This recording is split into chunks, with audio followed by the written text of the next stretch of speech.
If Firefox keeps asking you to set it as your default browser and you want to turn off that prompt, this video will show you exactly how to do it in just a minute. This is a quick Firefox settings tweak that can save you from seeing the same default browser pop-up over and over again. If this tutorial helps, make sure to hit the like button and subscribe for more simple tech guides like this. Alright, let's jump right in.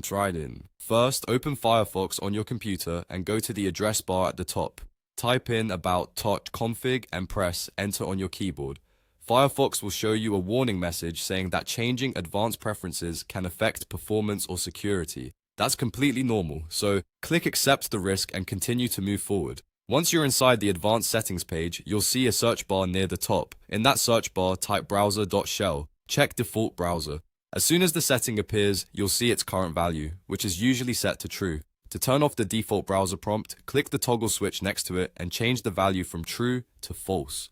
That single change tells Firefox not to keep checking whether it is your default browser, so the prompt should stop appearing. After that, you can simply close the tab or exit Firefox if you want. There's no need for any extra steps or complicated menus, and that's it. You've successfully turned off the default browser prompt in Firefox. If this video helped you out, please hit like, subscribe, and turn on notifications so you don't miss the next quick fix tutorial. Thanks for watching, and I'll see you in the next one.